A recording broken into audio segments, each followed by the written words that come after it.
Arcadia, Gresya, 5,000 BC. Si Lycaon ay isa sa mga unang hari ng Arcadia.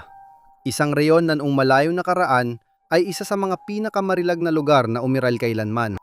Noong ginintuang panahon ng mga tao, ang saganang kayamanang bumukal mula sa mga lupaing ito ay nagdulot ng kaligayahan at kapayapaan. Ngunit winakasan ng kasakiman at pag-iimbot ng mga tao ang utopyang kahariang ito.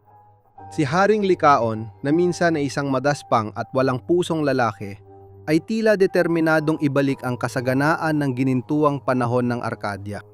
At siya'y naging minamahal ng kanyang bayan. Alam ni Lycaon na imposibleng maibalik ang kadakilaan ng Arcadia nang walang basbas ng mga Diyos. Kaya nagpatayo siya ng isang malaking templo bilang parangal kay Jesus. Ang kataas-taasang Diyos, sa pasasalamat sa pag-alay na ito, ay nagsimulang kumabor sa hari ng Arcadia. Sa kasiyahan sa buman ng kanyang mga pagsisikap, inialay ni Lycaon ang sarili sa obsesibong pagbibigay lugod sa mga Diyos. At siya ay naging isang panatiko sa reliyon. Upang makakuha ng higit pang mga basbas, nagsimulang mag-alay ang hari ng mga di makatuwirang handog hanggang sa umabot pa sa pag-aalay ng mga tao. Gayunman, matagal nang hinatulan ng mga Diyos ang gawaing ito. Ang mga inosenteng dayuhang dumarating sa riyon ay dinadakip upang ihandog. Isang napakalaking paglapastangan ito sa tungkulin ng pagkamapagpatuloy, isang hinihingi ni Zeus. Nang malaman niyang nangyayari sa Arcadia, nagbalat kayo si Zeus at nagpa siyang tiyakin kung totoo nga ito. Pagdating niya, dinala si Zeus sa palasyo upang iharap sa hari at pagkatapos ay ihandog. Gayunman, napansin ng isa sa mga anak ng hari na labis na kalmado ang panauhin at binalaan niya ang hari. Ama, may kakaiba. Nakababahala sa akin ang kalmado ng lalaking ito. Sinusubok kaya ni Zeus ang ating pagkamapagpatuloy gaya ng ginawa niya kina Philemon at Baucis. Malalaman din natin agad.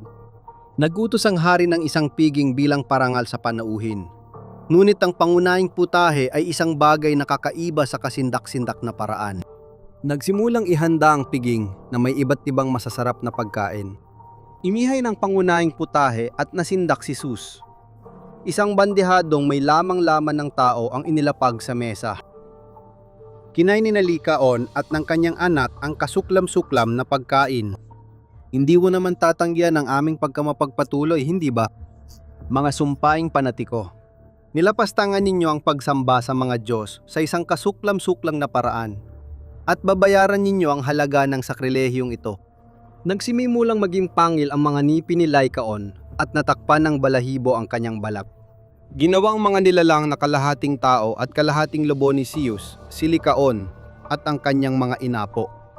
Nagsimimulang maglibot ang mga halimaw sa kabukiran, kinakain ang mga baka at tinatakot ang mga taong naninirahan sa reyon. At tuwing gabi ng kabilugan ng buwan, naririnig ang mga panagoy ng hari na naging nilalang na kilala natin ngayon bilang taong lobo.